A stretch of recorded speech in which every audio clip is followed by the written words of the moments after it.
시작. 제목 따라해 볼게요. 은혜에 보답하며 나누라. 은혜에 보답하며 나누라. 은혜가 뭘까요? 우리 추수감사주일 예배를 드리고 있는데요. 감사하려면 은혜를 알아야 합니다.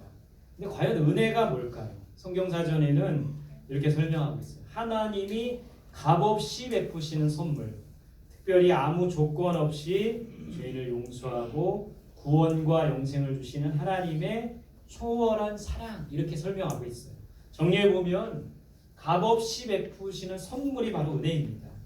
뭔가 대가로 주시는 것이 아니라, 뭔가 잘해서 주시는 상이 아니라 값없이 주시는 하나님의 선물이에요. 오늘도 우리가 은혜를 사모하며 이 자리에 나왔습니다. 하나님은 우리에게 값없이 베푸시는 선물을 주세요. 오늘 그 은혜로 뭔가 잘해서 받는 것이 아닙니다. 한 주간 잘 살아서 받는 것이 아니고, 하나님 앞에 뭐 이쁜 짓 해서 받는 것이 아니고, 한량없는 은혜를 값없이 우리에게 베풀어 주시는 거예요. 누구든지 하나님의 은혜를 구하면 되는 것이죠. 값없이 베푸시는 선물 다 받고 돌아가는 오늘 예배의 시간이 되시기를 바랍니다. 아멘. 두 번째는, 이 은혜는 조건 없이 주시는 하나님의 사랑이에요. 아무런 조건이 없어요. 뭔가 잘해서, 뭔가 너 이거 하면, 뭔가 너가 이거 했기 때문에 주시는 것이 아니라 아무런 조건 없이 주시는 거예요.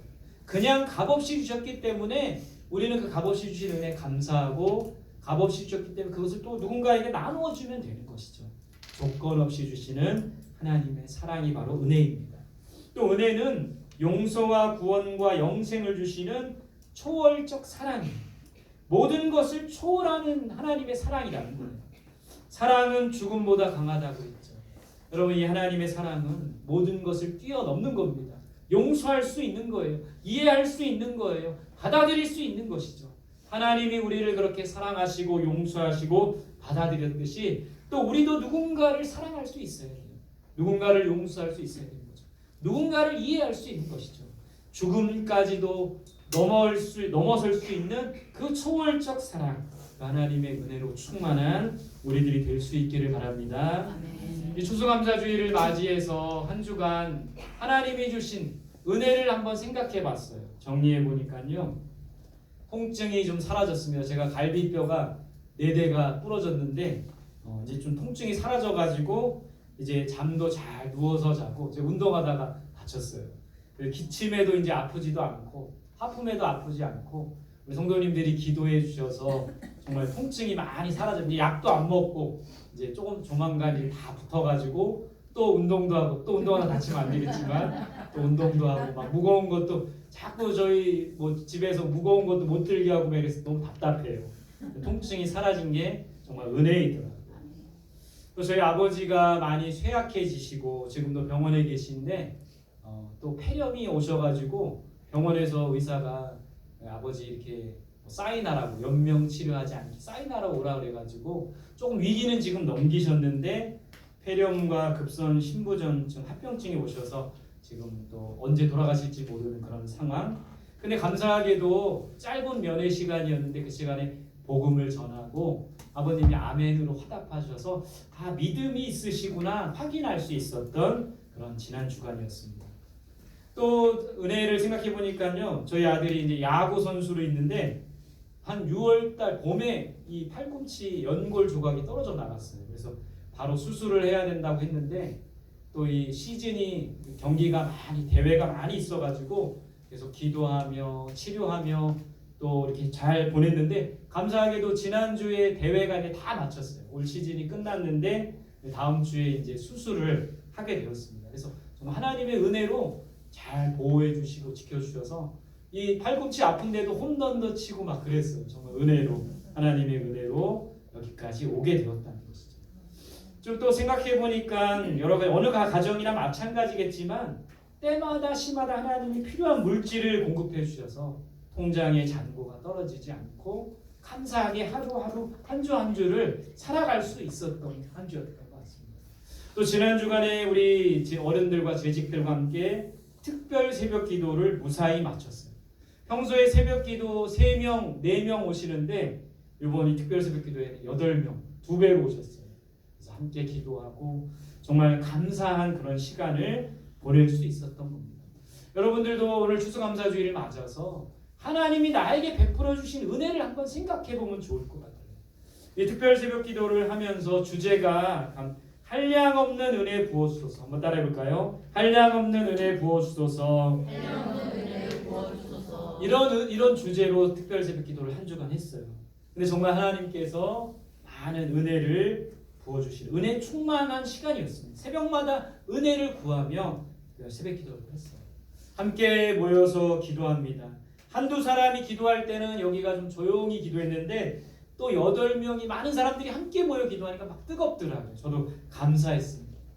또 함께 말씀을 듣는 귀한 시간이었어요. 말씀 듣고 또 그 말씀을 붙들고 함께 기도할 수 있었어요. 여러분 특별 새벽 기도는 마쳤지만 우리가 새벽을 계속 깨우는 자들이 되었으면 좋겠어요.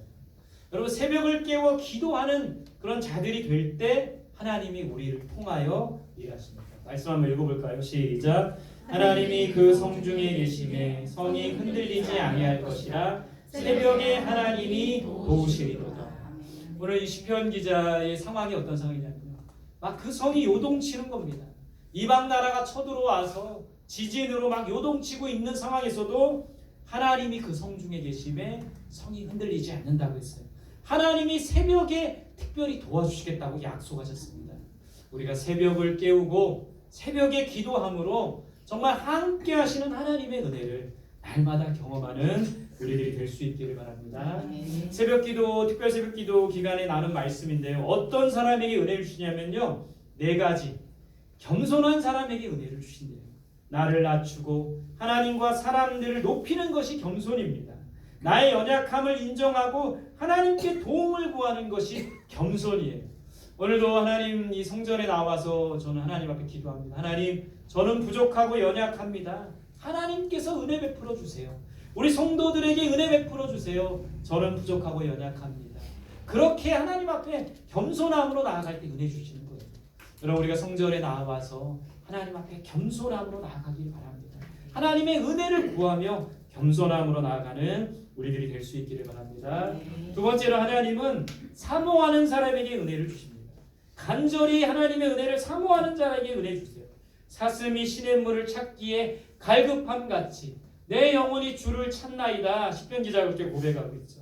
간절히 사모하는 자에게 은혜 주세요. 여러분 하나님의 은혜를 사모하는 우리들이 될 수 있기를 바랍니다. 세 번째는 기도하는 사람에게 은혜 주십니다. 간절히 기도하는 사람에게 은혜 주시는 거예요. 여러분 일주일에 1시간 여러분 우리 기도 보고 이렇게 하면 일주일에 60분, 30분, 20분 그것도 귀하지만 여러분 그것을 만족하면 안 돼요. 하루에 1시간 기도할 수 있는 성도가 되어야 되는 것이죠. 간절히 기도하는 자의 기도를 들으시며 기도하는 자에게 은혜를 베풀어 주십니다. 네 번째는 순종하는 사람에게 은혜 주세요. 하나님의 말씀에 순종하는 자에게 한량없는 은혜 부어주시는 거예요. 우리 모두가 하나님 앞에 겸손하고 그 은혜를 사모하고 기도하는 자, 말씀에 순종하는 자가 되어서 하나님의 한량없는 은혜를 받아 누리는 우리들이 될 수 있기를 바랍니다. 아멘. 그런 자들에게 하나님은 어떤 은혜를 주실까요? 나를 사랑하는 자들이 나의 사랑을 입으며 나를 간절히 찾는 자가 나를 만날 것입니다. 여러분 하나님이 우리에게 주시는 은혜는 사랑입니다. 그 하나님의 은혜는 사랑이라는 말로 대신할 수 있어요. 우리가 하나님을 사랑할 때 하나님의 사랑을 입게 되고 하나님을 간절히 찾을 때 하나님을 만나게 되는 거예요. 오늘도 하나님의 사랑을 입고 하나님을 만나는 우리들이 될 수 있기를 바랍니다. 두 번째 하나님이 주시는 은혜는 평안이에요. 나의 평안을 너희에게 주노라. 세상이 주는 것과 같지 아니하리니 너희는 마음에 근심하지도 두려워하지도 말라. 오늘 여러분들 중에 근심을 가지고 오신 분들이 있습니까? 염려를 가지고 오신 분들이 있습니까? 두려움과 여러 가지 걱정을 안고 오신 분들이 있습니까? 다 하나님께 맡길 수 있기를 바라요. 하나님이 우리 마음에 평안을 주시고 그 마음에 주시는 평안이 바로 하나님의 은혜예요. 하나님의 은혜, 평안. 이 하나님이 주시는 평안으로 폭풍 속에서도 안전하게 하시는 하나님의 평안이 우리 마음에 있기를 간절히 소망합니다. 이 율법책을 내 입에서 떠나지 말게 하며 그 말씀을 주야로 지켜 행하라. 그리하면 내 길이 평탄하게 될 것이라. 형통하게 될 것이라. 하나님 우리에게 주시는 또 다른 은혜는 형통입니다. 형통이라는 말은 모든 일이 뜻대로 잘 된다는 거예요. 여러분 오늘 한 해 어떻습니까? 뜻대로 잘 됐나요? 잘 될 때도 있었지만 잘 안 될 때도 있었을 거예요. 그러나 하나님이 함께 하시는 그림과 같이 하나님이 함께 하시는 사람은 여러 가지 어려움들이 있고 난관이 있고 험난한 길이 있다 할지라도 하나님이 함께 하실 때에 모든 일이 잘 풀릴 수 있게 된다는 거예요. 절대 하나님 없이 우리가 성공할 수 없는 거예요. 하나님 없이 성공하는 것은 진정한 성공이 아닌 것이죠.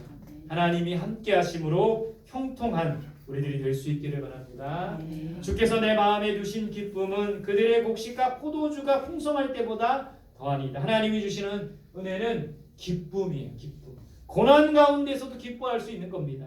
절망 가운데서도 기뻐할 수 있는 거예요. 하나님이 주시는 기쁨, 그 은혜를 받아 누릴 수 있기를 바랍니다.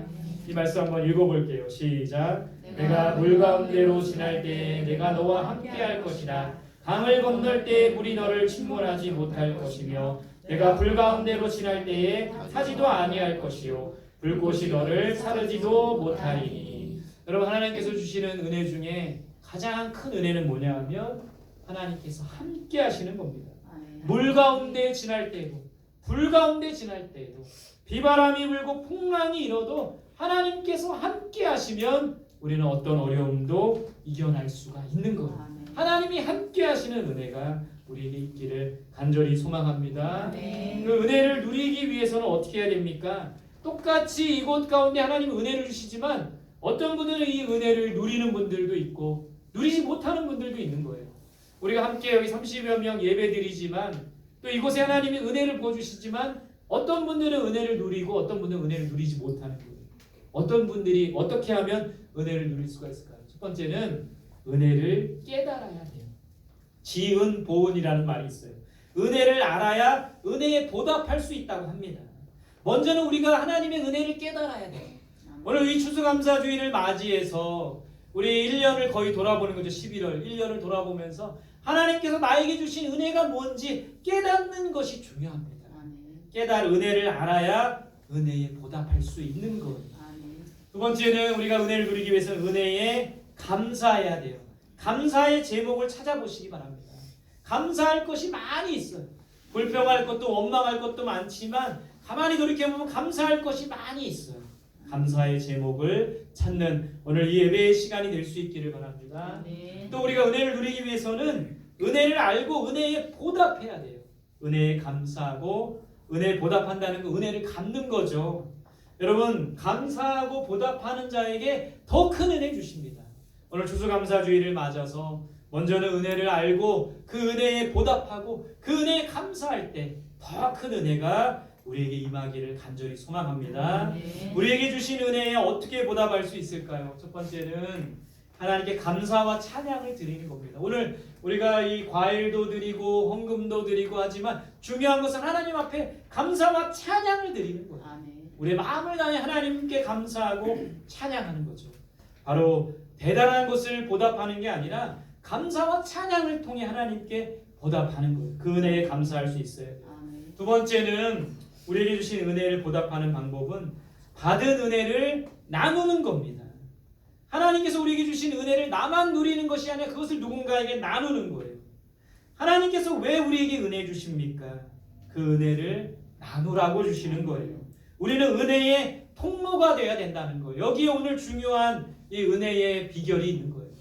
우리가 받은 은혜에 감사하고 보답하는 것.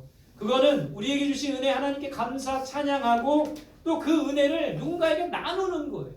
가난한 이웃에게, 연약한 자에게 나눌 때 그 하나님의 은혜는 더 풍성해진다는 것이죠. 예수님께서 이런 말씀하셨습니다. 같이 읽어볼게요. 시작. 또 주 예수께서 친히 말씀하신 바 주는 것이 받는 것보다 복이 있다 하심을 기억하여 할지니라. 예수님께서 이런 말씀하셨어요. 주는 것이 받는 것보다 복이 있다. 여러분들은 주는 것이 좋으세요? 받는 것이 좋으세요? 솔직하게. 주는 게 좋아요? 받는 게 좋아요? 저는 받는 게 좋아요. 마찬가지겠죠. 그렇죠? 근데 오늘 주님께서는 주는 것보다 받는 것이 더 복이 있다고 말씀하셨어요. 이 말씀을 꼭 기억해야 되는 겁니다. 지난 주간에 이제 요즘에 이 교회가 한 1만 6천 교회가 함께 서울의 오륜교회에서 하는 다니엘 기도회라는 것을 하고 있어요. 우리 교회도 다 내년부터는 좀 해보려고 하는데 저도 이제 그 짬짬이 그 다니엘 기도회 강사 목사님 간증하시는 분들 그분들의 말씀을 듣고 설교를 듣는데 어느 날 이 다니엘 기도회 강사님 중에 옥수중앙교회 오용환 목사님의 이야기를 듣고 참 저에게 감동이 됐고 감사가 돼서 여러분들과 함께 소개하고 싶어요. 이 교회의 비전은 이런 비전이 있어요. 큰 교회보다 올바른 교회, 부유한 교회보다 너그러운 교회, 힘 있는 교회보다 섬기는 교회, 자랑할 것이 많은 교회보다 본이 도는 교회가 되고자 합니다. 아 정말 이 마음에 딱 와닿더라고요. 우리 교회도 그런 교회가 되면 좋겠어요. 이 교회가 정말 이 교회의 비전대로 정말 구제 사업, 이웃들과 나눔의 사업을 많이 합니다. 근데 이 옥수동, 이 목사님이 하시는 그 옥수동이 부자 동네가 아니에요. 가난한 사람들이 많이 있는 동네인데도 이 구제 사업을 많이 해요. 구제 사업을 이번에 이 목사님의 간증을 들으면서 구제 사업을 하기 시작한 이유가 뭐냐면 이제 이 목사님이 이 교회에 부임을 해서 3개월이 됐대요. 근데 가난한 분들이 많이 있는데 어느 날 한 권사님이 팔순잔치에 초대를 받아서 팔순 감사 예배를 드리러 갔대요. 근데 서울에서 가장 비싼 호텔에 가서 예배를 그래도 그 옥수교회 그 옥수중앙교회 교인들 중에는 아주 잘 사시는 그런 권사님이셨나 봐요. 그래서 예배에 아주 좋은 호텔에서 예배를 드리고 맛있는 음식을 먹는데 그 권사님의 이제 아들이 봉투 하나를 이렇게 건네시는 거예요. 봉투 하나를 건네면서 이런 말씀을 하셨대요. 목사님, 우리 아이들 교육하기 어렵고 학원도 다녀야 되고 우리나라는 아이들 교육비가 많이 드는데 이 돈은 꼭 아이들 교육비로 쓰시면 좋을 것 같습니다 하고 봉투를 주셨대요. 이 목사님이 그 봉투를 딱 받아들고 이 얼마가 들었을까 너무 궁금했다는 거예요. 그래서 열어볼 수도 없고 운전하고 막 가다가 집에 가서 열어보지 않고 너무 궁금하니까 차가 신호대기하고 있는데 거기서 살짝 열어봤대요. 근데 수표 2장이 들어있대요. 얼마일까요? 20만 원이요? 200만 원이요? 2천만 원. 2천만 원이 들어있다는 거예요. 그래서 너무 놀라기도 하고 이 2천만 원으로 우리 아이들 이제 교육하고 학원비도 내고 옷도 사주고 노트북도 사주고 그러면 되겠다 생각이 들었는데 마음이 왜 뭔가 그렇게 불편하더래요. 근데 기도하는 가운데 하나님께서 이 돈은 우리 아이들을 위해서가 아니라 가난한 옥수동 사람들과 나누어야 된다 이 마음을 주셨대요. 그래서 그 마음을 먹으니까 마음이 편안해지더래요. 그래서 이 2천만 원을 교회에 헌금을 한 겁니다. 장학과 구제 헌금으로 한 거예요. 그러면서 이 옥수중앙교회의 구제 사업이 시작이 됐대요. 이 감동을 받은 교인들이 이제 2천만 원을 하나님께 자녀를 위해서 쓰지 않고 구제 헌금을 위해서 드린 교인들이 감동을 받은 거예요. 그래서 목사님이 신방할 때마다 목사님 도서비 쓰세요. 아이들 맛있는 거 사주세요. 10만 원, 20만 원 이렇게 차곡차곡 계속 모아뒀대요. 나중에 그것을 딱 정산해 보니까 1,350만 원이 됐대요. 2천만 원과 1,300, 저 같았으면 2천만 원 하나님께 드렸으면 1,350만 원 제가 쓸 텐데 이 목사님 정말 훌륭하세요. 1,350만 원도 차곡차곡 모아서 3,350만 원이 바로 이 교회의 구제 사역의 종잣돈이 되었다고 합니다. 그래서 가난한 사람들에게 쌀 사주고 또 등록금이 필요한 사람들에게 등록금을 주고 이 옥수중앙교회가 등록금을 지원해준 학생들이 500여 명이 넘는다고 합니다. 또 이 교회가 하는 중요한 이 구제 사역 중에 어르신 안부를 묻는 우유 배달을 시작을 했대요.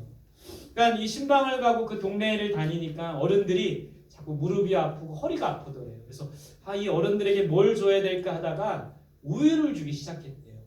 근데 이제 우유를 그래서 이제 우유 배급소에서 돈을 내고 이게 그 대신 내준 거죠. 하나씩 주는데 근데 어떤 이거 우유를 잘 받아 드시는데 어떤 분들은 이틀이 지나고 3일이 지나도 우유를 안 받아 드시는 거예요. 그런 거 보면 뭔가 그 노인들에게 혼자 사시는 분들에게 문제가 있는 것을 보게 된 겁니다. 그래서 사단법인을 만들어서 이 고독사가 없도록 많은 사람들이 혼자 사는 사람들 3,600명을 돌보는 이 목사님이 되었는데 고독사가 없도록 우유를 배달하면서 그들의 안부를 묻는 그런 일들을 시작하셨다는 거예요. 여러분 이 불우한 이웃에게 김장을 또 많이 해서 나눕니다. 쌀 2,000kg를 또 함께 나누는 이런 구제사역. 정말 이 목사님의 그 2천만 원의 헌금, 또 교인들이 십시일반 모았던 그 1,350만 원, 이 구제사역의 종잣돈이 되어서 이 많은 구제사역을 하는 그런 교회가 되었다라는 이 목사님이 그 간증 중에 이런 말씀을 하시더라고요. 부유하게 된 다음에 나누는 것이 아니고 지금부터 나누기 시작하여라. 저에게 많이 도전이 됐습니다. 저도 뭔가 교회가 부유해야지만, 우리 교회도 힘든데 뭔가 나눌 수 있겠나, 나도 지금 힘든데 뭘 나눌 수 있겠나 생각했는데, 부유하게 된 다음에 나누는 것이 아니고 지금부터 나누기 시작하라고 우리에게 말씀하고 계세요. 지금 나누지 못하면 나중에도 나누지 못하. 정말 말씀 맞는 말씀입니다. 지금 우리가 나누지 못하면 나중에 부유해서 나눌 수 있을까요? 없는 거예요. 지금 우리가 할 수 있는 만큼, 부자여서 나누는 것이 아니고 여유가 많아서 나누는 것이 아니고 우리는 그저 감사해서, 그저 하나님의 그 은혜에 감사해서 나눌 수 있는 우리들이 되어야 된다는 것이죠. 여러분,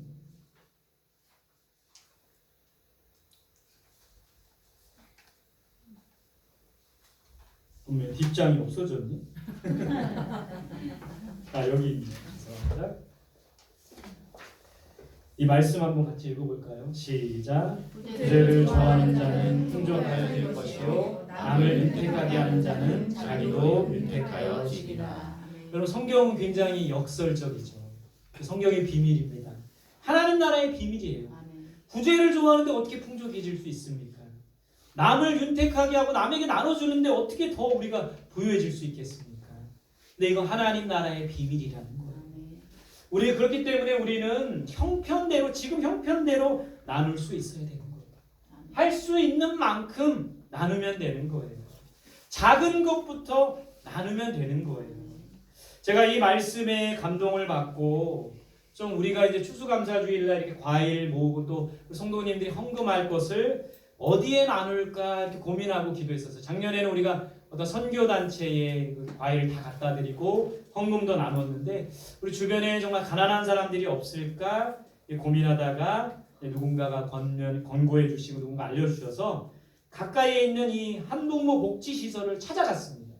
저를 찾아가니까는 처음에는 저희를 좀 이상하게 쳐다보더라고요. 거기는 이제 알려지지 않은 곳이고 또 사람들이 오는 걸 경계해요. 왜냐하면 가정폭력으로부터 보호받는 사람들이 있는 곳이기 때문에 누군가가 오면 그걸 경계하는 거예요. 그래서 저희가 가서 말씀을 드렸습니다. 교회에서 왔고 추수감사주일날 과일과 여러 가지 것들을 좀 나누고 싶어서 왔습니다. 그랬더니 너무 기뻐하시고 고마워하시면서 우리의 나눔을 감사하게 받겠다고 말씀을 하셨어요. 그래서 우리가 과일을 다 제가 먹는 것이 아니라 나누는 겁니다. 그곳에는 17가정이 있대요.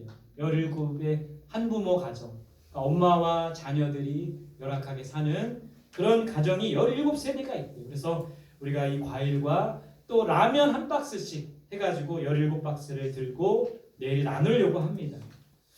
여러분, 2024년에는 우리가 할 수 있는 만큼 나누는 우리 성원교회가 되면 좋겠어요. 우리 교회도 물론 열악합니다. 부족합니다.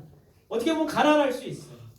그러나 우리가 하나님께서 우리에게 주신 복을 흘러보낼 때 하나님의 은혜가 더 충만하게 된다는 것을 우리가 기억해야 된다. 여러분, 교회뿐만 아니라 가정도 마찬가지입니다. 우리 가정이 더 부유할 수 있는 방법은 하나님이 우리에게 주신 은혜를 나누면 되는 거예요. 하나님, 우리가 가난하고 우리가 힘들고 해서 더 움츠러들지 말고 나에게 주신 은혜를 조금씩이라도 할 수 있는 만큼 형편대로 작은 것부터 나눌 수 있어야 되는 겁니다. 여러분, 이런 말이 있죠. 나눔은 손 내밈에서부터 시작됩니다. 손을 내밀면 되는 거예요. 작은 작은 것부터 시작하면 되는 것이죠.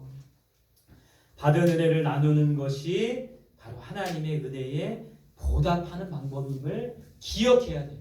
오늘 우리가 이 추수감사주일 예배를 드리면서 먼저는 하나님의 은혜를 알아야겠죠. 그 은혜에 감사하겠죠. 여기에서 그칠 것이 아니라 우리에게 주신 은혜를 나눌 수 있어야 되는 겁니다. 그것이 진정한 하나님의 은혜에 보답하는 방법임을 기억해야 돼요.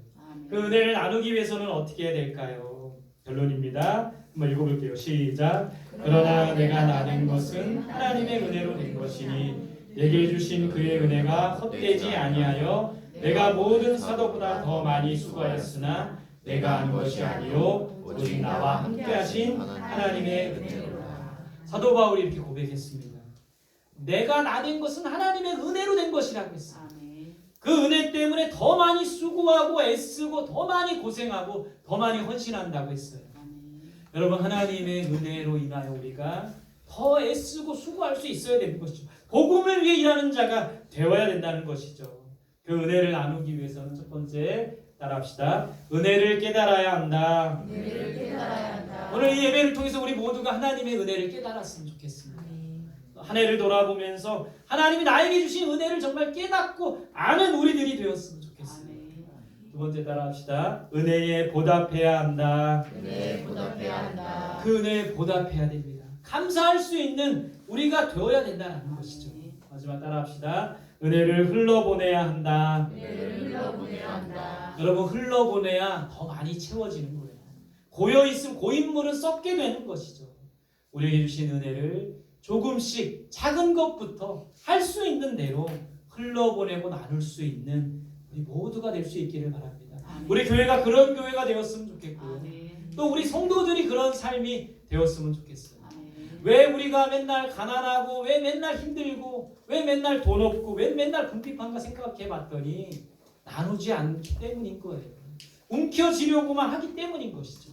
더 나눌 때 더 풍족해진다는 하나님의 말씀을 기억해야 됩니다. 그렇기 때문에 받는 자보다 주는 자가 더 복이 있는 거예요. 하나님께서 주신 은혜에 감사하며 보답하며 나누는 우리들이 될 수 있기를 바랍니다. 한번 따라해 보세요. 감사하며 보답하며 나누자. 그런 추수감사 주일이 되시기를 간절히 소망합니다.